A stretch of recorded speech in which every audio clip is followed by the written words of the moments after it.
All right, well, just a very quick history of how the Savannah fire method evolved.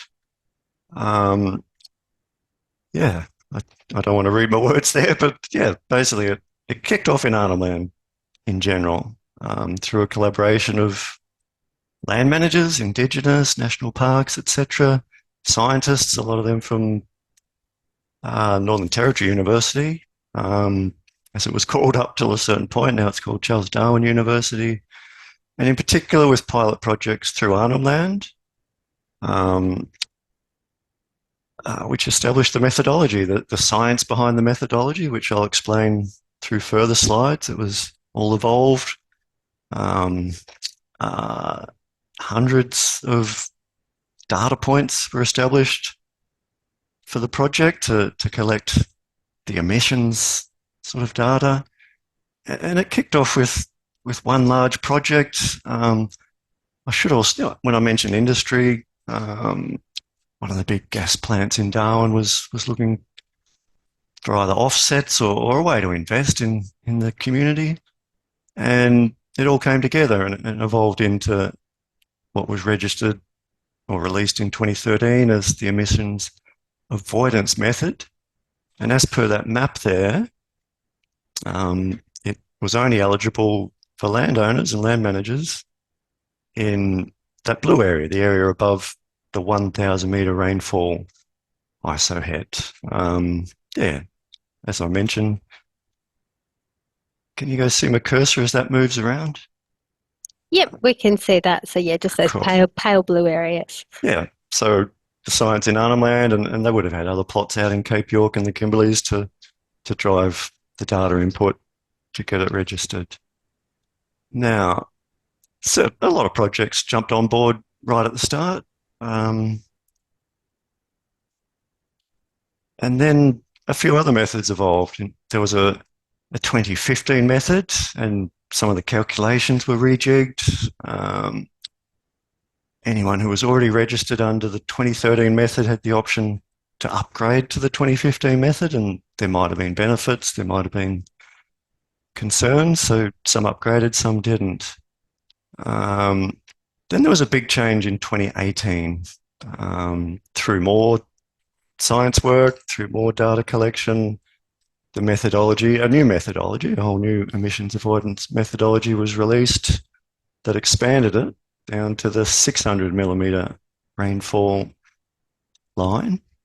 So that opened it up to probably the same amount of area. It doubled the area that people could consider registering a project within. And again, existing projects could upgrade to that method. Some did, some didn't.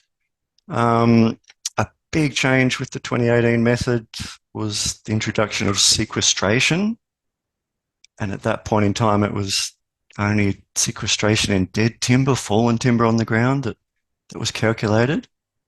So in 2018, I guess there were two new methods. One was just the emissions avoidance, and I'll explain this in more detail in the next few slides, the carbon abatement by doing improved fire management and reducing the amount of smoke. And the other method was called emissions avoidance and sequestration. So people could choose to stay if they wanted to register. They could just keep it at emissions avoidance, or you can't register just for sequestration through these Savannah fire methods, but you can register for emissions avoidance and sequestration. My note there says there was not much uptake, like in the 7 years since 2018. I believe there's only about 6 projects that are dipping their toes into that sequestration option, and a lot of those are quite recent. Can't really explain that why.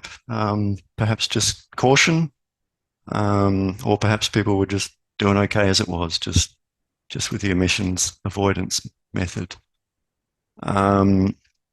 Another thing that got introduced in 2018 was a requirement to control high priority grasses, which evolved to only being gamba grass. I guess not only you guys from the rangelands, but probably most of you know about gamba grass. It's a very North Australian grassy weed. Actually, there's not that much in WA, but it vastly alters the fire regimes. It's just a very high biomass grass. So the method brought in this ruling about if you had gamba grass within your project area, you had to admit it and you had to control it, or at least prove you were intending to control it and have management plans and objectives, etc. Possibly that might be one reason why people didn't upgrade to that method, but I doubt it. But anyone registering after 2018 would have to apply. They'd have to follow that gamba grass ruling as well. Now, what has the uptake of the Savannah fire method looked like? As per the previous map, obviously it only applies to Northern Australia. So that image on the right, I've cut and pasted off the Clean Energy Regulator website. I presume most of you would know how to use that, but if not, so I've gone to this ACCU project and contract register page and view the data as a map. You can use this drop-down button and look at all the different methodologies. And to me, for this method, that's just a nice way to present that it's up in the north. If I chose any of these other methods, there's none that seem to suit this northern region. But I do find that quite a useful tool in certain ways. I'll explain a little bit later on, but you can press on these buttons and drill down into each particular project and find some pretty interesting statistics, including the number of ACCUs that are issued for any of these methods. So there's approximately 86 projects at this point in time. That does move around. There's new projects that you don't hear about for a year or two, or other projects get revoked every now and then. But as far as I know, looking at the Excel spreadsheet off the CER website last week, there's currently 86 projects. There has been more, but some projects have registered and revoked. The projects that exist cover 35 million hectares, a heck of a lot of Northern Australia. At least 35 of those projects are on Indigenous lands, and collectively, on average, they produce 74% of the ACCUs that are generated through this method. And the Indigenous projects are generally getting more market demand and getting a better dollar for it. Now, just because I'm from Cape York, of course, most of my presentation's going to be about Cape York, but I will extrapolate it across Northern Australia in various future slides. So there's 33 projects on Cape York, give or take. About 13 of those are on Indigenous lands. 23 of those are on pastoral stations. I know that doesn't quite add up, but 3 are on standalone private reserves. There's a large AWC, Australian Wildlife Conservancy Reserve, up here at Picatinny Plains, and further north from there, the Steve Irwin Wildlife Reserve, and this cluster of projects down here under the South Endeavour Trust. A lot of the stations and Indigenous lands also have nature refuges. I'm not sure if that's just a Queensland project or if that's Australia-wide, but nature refuges also classify under the Australian Reserve Network. Those numbers don't quite add up because some of the Indigenous estate are also pastoral stations and vice versa, of course, and some have nature refuges. Most of the pastoral stations, probably 2/3 of them, are managed or advised by large companies, some of the big names in carbon, but probably about 1/3 of them are going it independent. And with the Indigenous projects, there's some groupings, but a lot of them, they are spread out spatially in ways that map can't quite show. They work together in many ways, but in other ways they work independently. Now, some finer details of the methodology. So you're not only going to have to be above the 600 millimeter rainfall zone, but it has to. Uh, it's based on 2 burning seasons per year. The science generally for Northern Australia declares an early dry season from the 1st of January to the 31st of July, and then a late dry season period from the 1st of August to the 31st of December. Fires after the 1st of August are hotter and produce more emissions. And the tool behind all this, SavBat, which I'll get into in a minute, calculates more emissions for late dry season fires and less emissions for early dry season fires. The methodology works basically by trying to stamp out late dry season fires, which were becoming a big problem ecologically and also economically, because late season fires just take out everything and don't leave pasture for cattle and leave the soil bare. So, yeah, the push was to try and move the fire regimes early, with all those benefits, but with the obvious gain of gaining some carbon credits. Now, the credits can only be obtained from eligible fuel types, and that map on the right. So basically all of Cape York is within that high rainfall zone. That pink area just in the southeast there of Cape York is about the only sliver that taps into the low rainfall zone, and the mapped colours are a bit different. So I've sort of excluded anything south from what's generally considered Cape York. The grey areas are vegetation types that the method does not apply to. Just quickly, I'll go through the veg types the method does apply to, which is open forests and woodlands and shrublands. There's really those 3 categories, and amongst the woodlands, it's whether it's hummock grasses or a mixed type of grass. So the ineligible vegetations are all the others, of which there aren't that many, kind of rainforest, anything that's too grassy and that doesn't sort of have trees or shrubs in the landscape. And wetlands, of course, anything wet, or the mangroves of the west coast of Cape York get excluded. But I will drill slightly further into this, because this is just a free map that's quite broad scale, but any project that registers has to produce a better detailed map that's validated with flight lines, etc. And that is a requirement to register a project. If you do register, there's stacks of record keeping. You've got to produce an annual fire plan. The older methods, you had to record your own carbon use through vehicles, vehicle fuel, helicopter fuel, etc.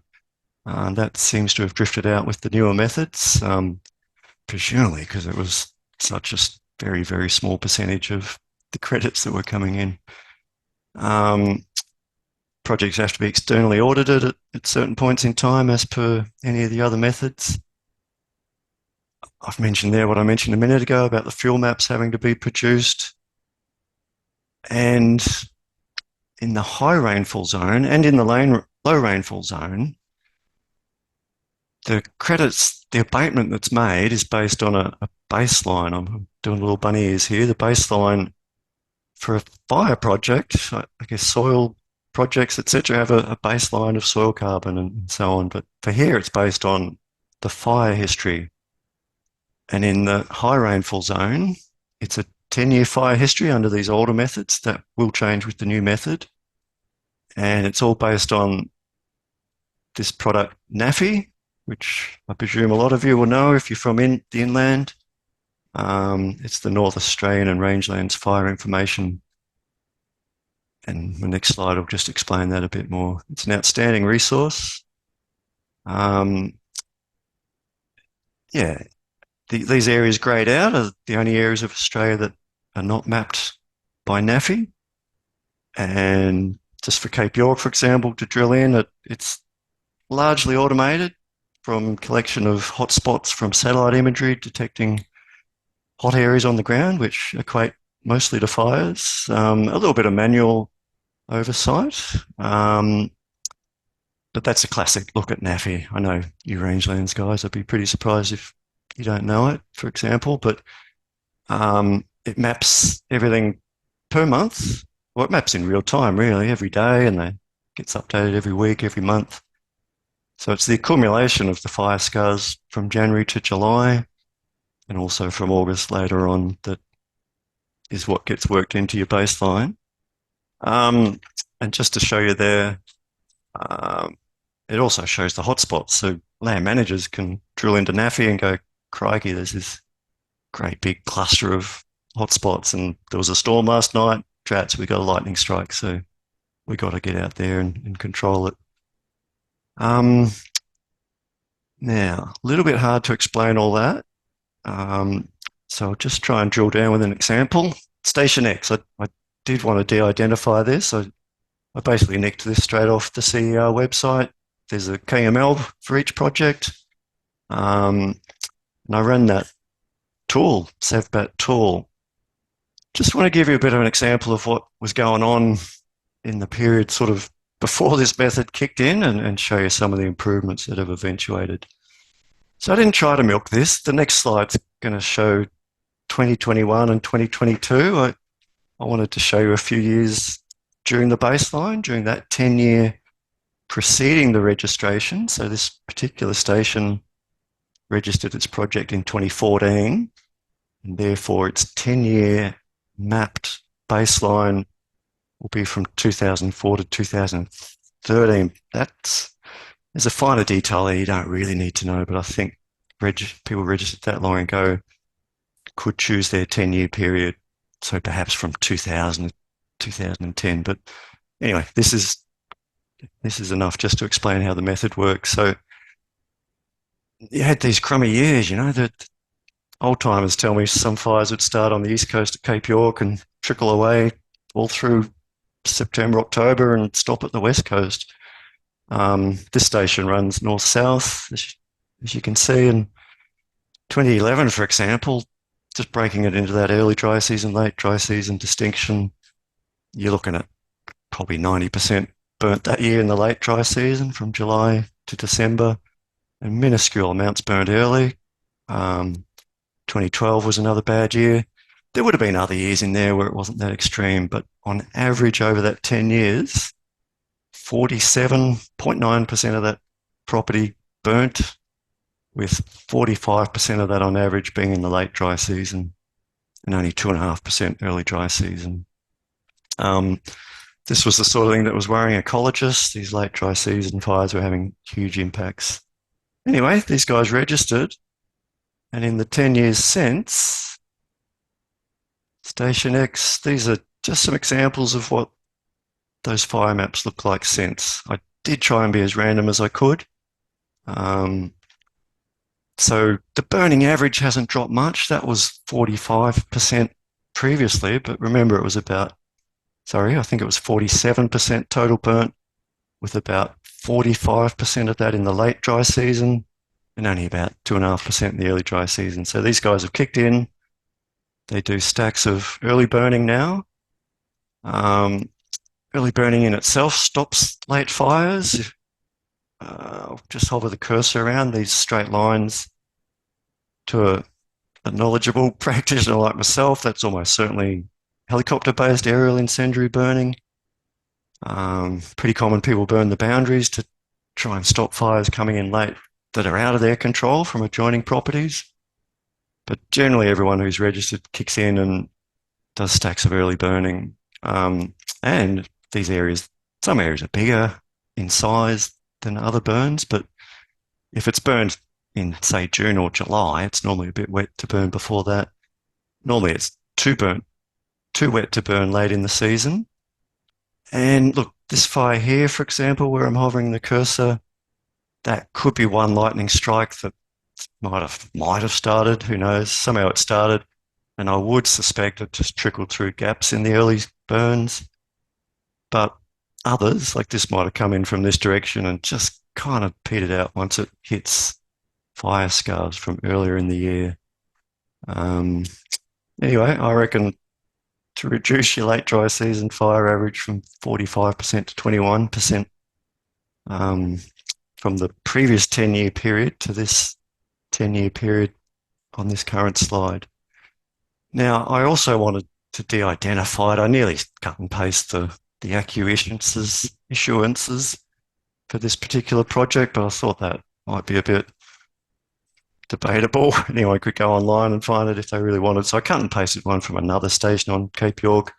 It's pretty common for people to pull 10,000 accus. Let's say that's over a 2-year period, or it's starting to kick in here. Some pretty handy credits are being made.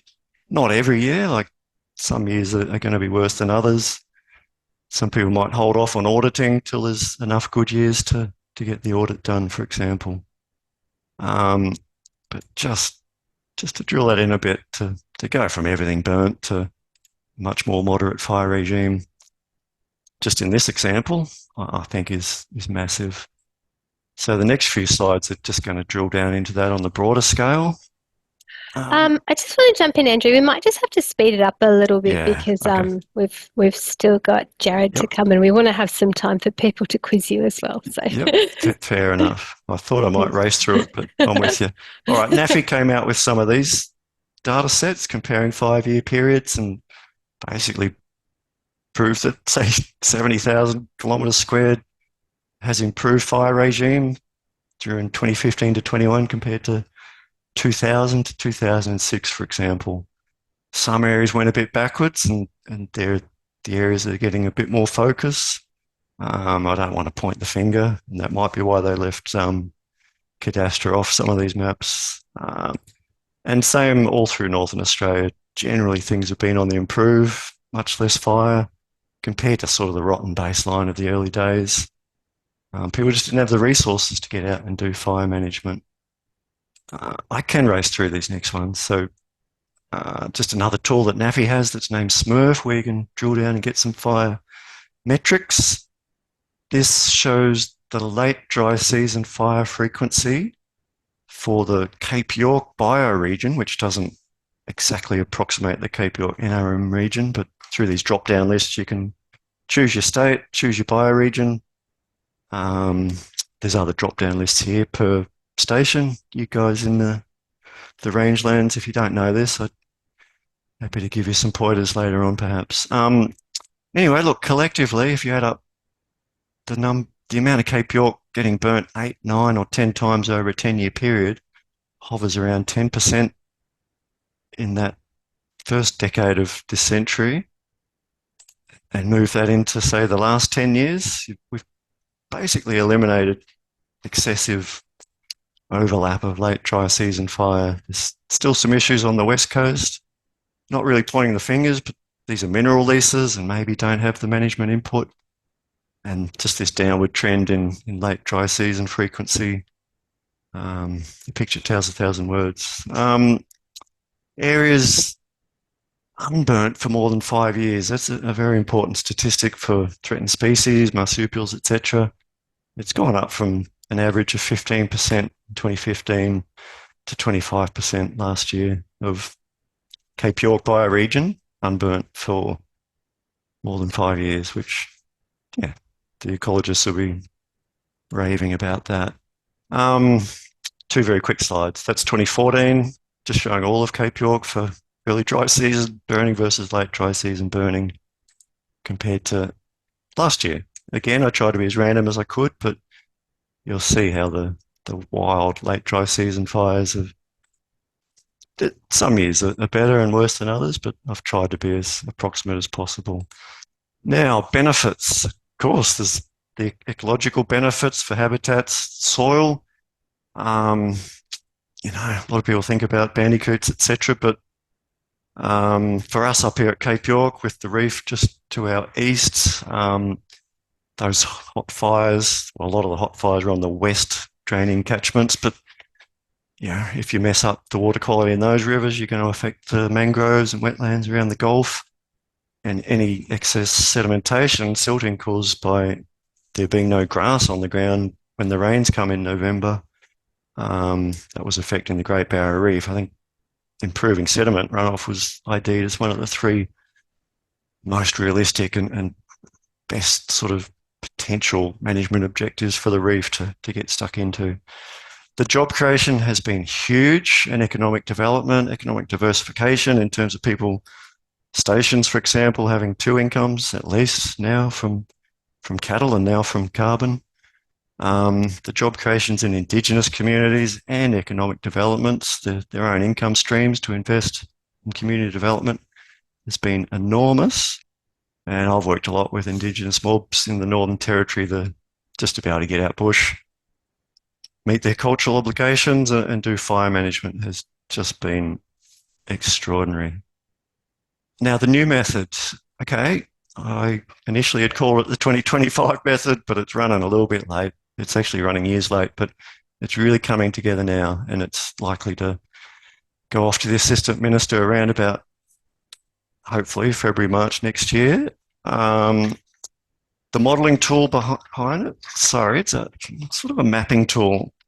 Some people question modelling tools in the carbon space, but this is based on stacks of science. It's not actually modelling, but they've upgraded that and renamed it SavCam, which aligns much more with FullCam, which is, I believe, what a lot of the other carbon methods use for modelling and mapping and reporting.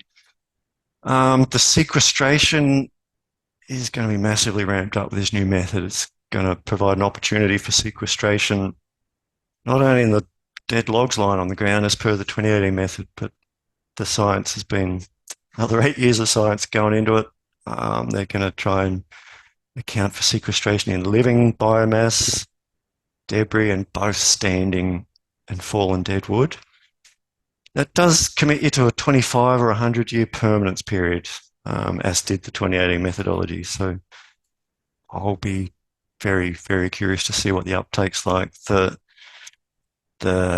ability to get more credits out of it looks pretty impressive, but people have to seriously weigh that up. Once your crediting period is up, which is normally a 25-year period of getting your credits, then you've got to maintain that for 25 or 100 years without that income coming in through credits. And if you go backwards, you might have to pay it all back. So, yeah, very curious about what the uptake will be. The baseline is going to be extended to 20 years instead of 10 years or 15 years. I didn't mention that low rainfall zone has a 15-year baseline currently, but both any new projects, it'll be based on a 20-year mapped baseline. In West Australia, the new method will expand slightly west to include a new vegetation type that's not currently eligible, the Pindon vegetation type. That's still within the 600 millimetre rainfall line. This capacity building, I liked this. They thought about this and they're going to introduce it. So if you register a project and you go out and burn and mess it up, it doesn't. You can get a couple of years of grace whether you mess it up after registering it, or if you got out and did a lot of burning in the years before registering and that sort of impacted your baseline in a way that will reduce your credits. I think there's a bit of flexibility about that. They're going to keep the introduced grasses rule, but that still currently only applies to gamba grass. I was surprised to be at a workshop recently where they said at any point in time they can add grasses without really having to consult or get consent. So don't know if that's something that concerns project owners. And all the rest is the same. You've got to get your eligible interest holders' consent, of course. And the exposure drafts and stuff like that closed a week or two ago. And the schedule is for them to consider that, tinker with the drafts if they have to, and get it off to the Assistant Minister to either register the project. It, of course, has to go through the ERAC committee first. To measure it against the safeguard mechanisms, etc. Okay, I'll leave it there. I'm very optimistic. I'm really, really looking forward to seeing the new method, seeing it get launched, and so is everyone on the ground because everyone's been waiting a long time. Okay, thank you. Great. Thanks, Andrew. Now we will move on to Jarrad. Did you want to bring your slides back up? Yep, sure. Can you guys see that? Yes, we can now. Okay. Yeah, hi everyone. Great. So I just checked, Rachel, how long do we have? I can go pretty quick, 5 or 10 minutes. Oh, it's okay. You don't have that Yeah. many slides, I can see. So you go at your pace. I think it'll be Okay. all right. But yeah, Yep. yeah, we'll need to wrap up within the 10 minutes, your talk. So Yep. Okay. Yeah. Hi, everybody. Jarrad Holmes. I'm based on Nudgee country up inland of Cairns. I've been working sort of independently since 2016, but I work 4 days a week with the Indigenous Desert Alliance in their part of the nature market team, probably more so on the biodiversity nature repair market side of things, but also with this extending the Savannah fire management method further south. But on the other 1 day a week, I work for a few different organisations, including the Indigenous Carbon Industry Network, and mostly around Savannah fire management. I'll go through pretty quick. So just firstly, the IDA, Indigenous Desert Alliance, it's a network supporting agency for around 60 different ranger groups in Central Australia. What this method, this presentation is about, you heard about the Chubb review of the ACCU scheme a couple of years ago. One of the recommendations was to have method development led by proponents. And last year in 2024 was the first round of the first call for under the proponent-led method process. The IDA put in an application, a tender, and was successful. And that was really what was proposed is all outlined in a peer-reviewed publication. It's there, 8th of 2023. And what is proposed is really quite simple. It's just proposing a new vegetation type to become eligible, and it's in the Spinifex grasslands, and also an extension of that low rainfall zone that Andrew mentioned, which is currently stops at the 600 mil average rainfall line, to change that zone to bring it further south. And the proposal was for 350 millimetre average rainfall across WA and NT. And the tool, it's basically just replicating all the existing tools that are available for the existing methods. So that was what we proposed. An update to the Savannah fire management emissions avoidance method, not a brand new method or a standalone method. And I'll sort of on the next slide just talk that this has been ongoing since 2020. It wasn't just a brand new idea in 2024 when there was a call for expressions of interest. It goes back to initial conversations with the Commonwealth.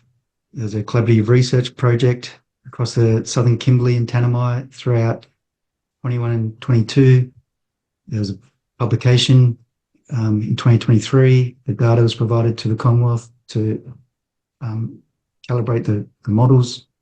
And then, 2024 was just with this change in the method development process, we were sort of advised that there'll be no changes made unless it goes via the proponent-led process. So that's why we had to sort of put in an EOI to progress the update that way.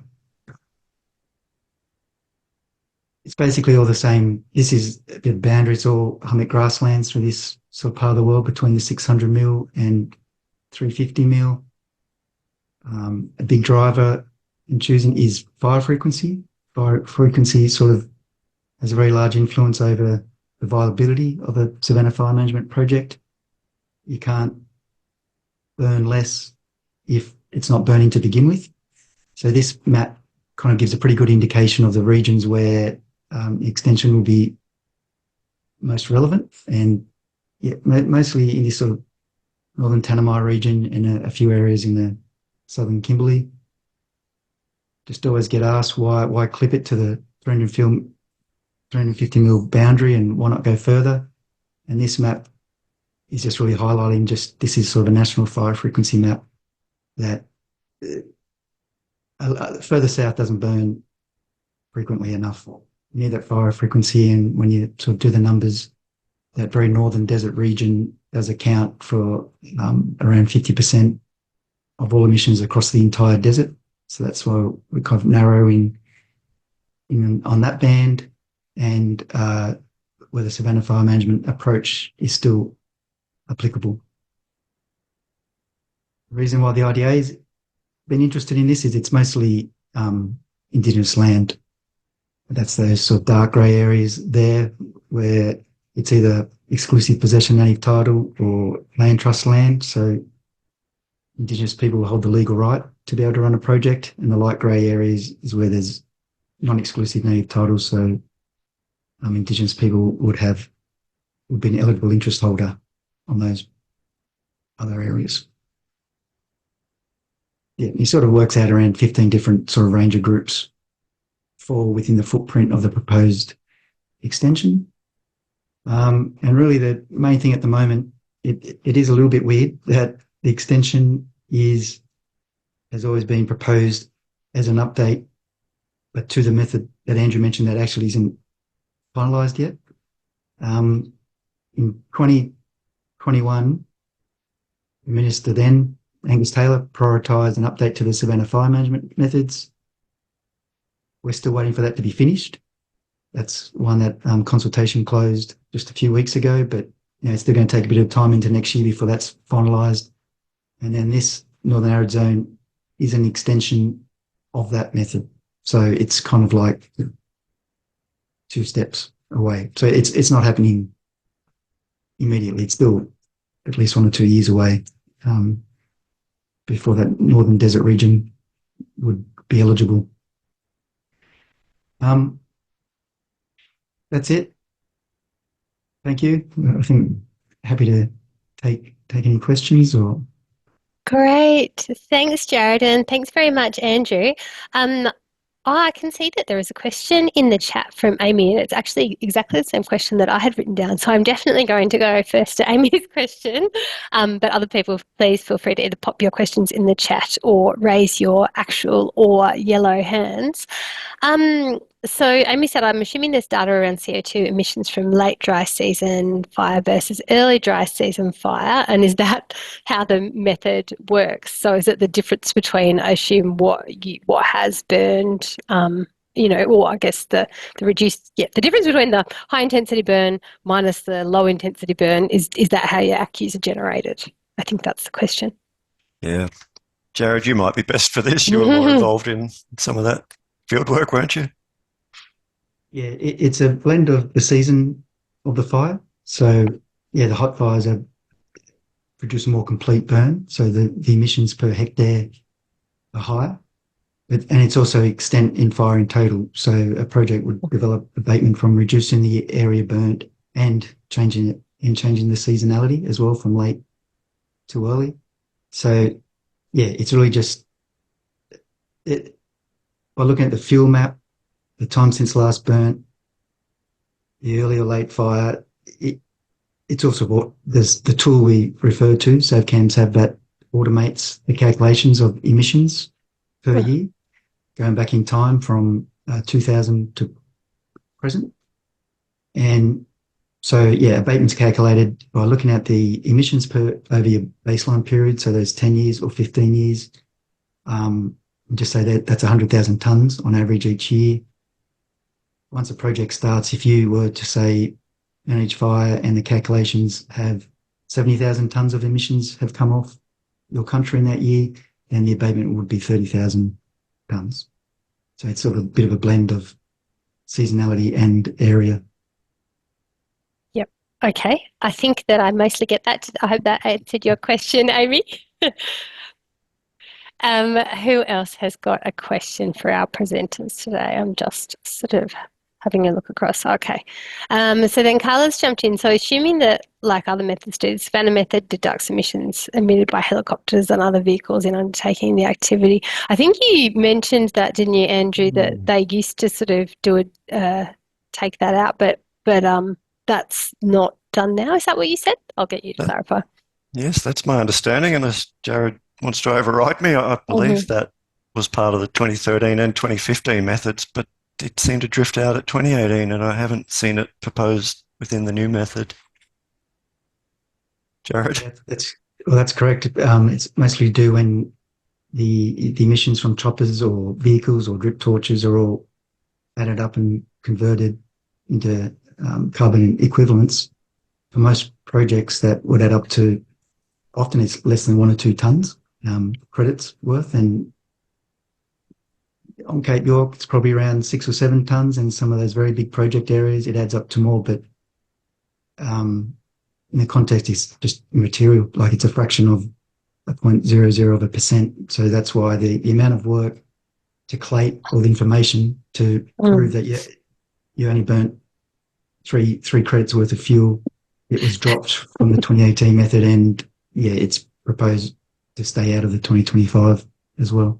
I suppose there'd be also the counterfactual of what you might spend in terms of fighting in high intensity burns if they were later in the season. I'm not sure how much effort goes into controlling them, or whether they're sort of just so unmanageable that you don't, but it does seem like it'd be quite complex then to figure out what additional emissions might have been associated with further management if you did have a high intensity late season burn.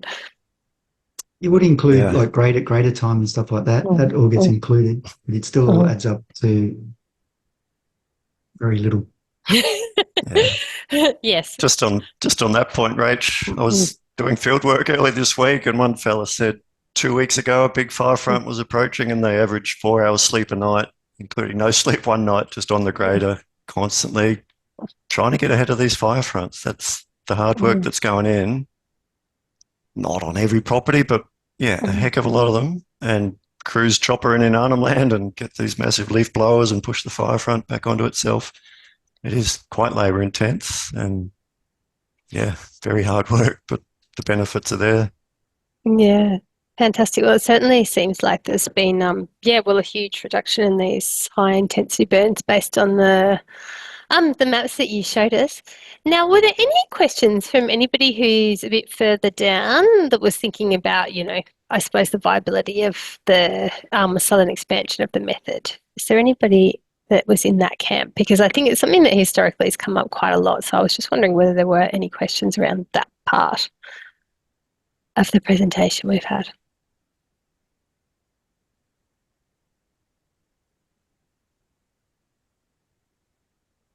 Or anything else.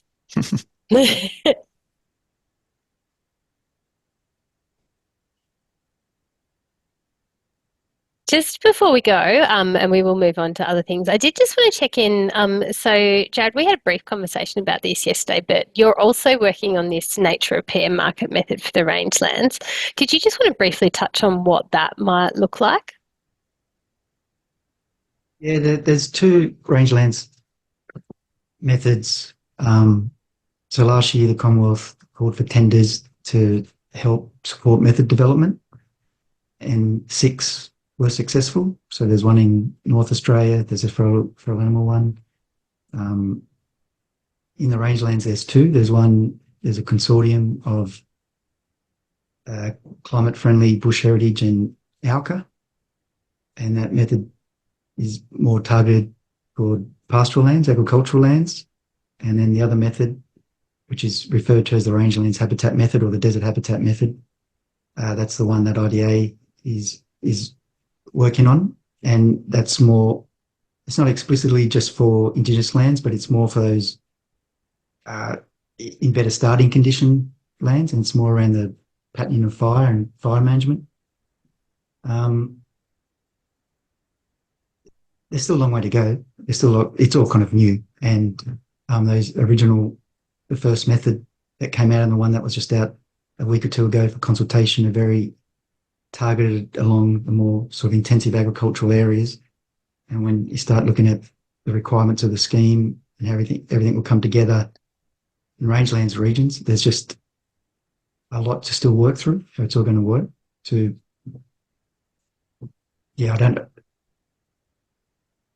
I don't know where to start. Okay, where to end with this. we might. That's all right, Jarrad. We could probably get quite involved in the discussion, but we might get you back when the thinking's advanced a bit more on that method, and we're looking at a potential draft to present on that. But Anyway, thank you so much for joining the COP today and for your contribution to the presentations.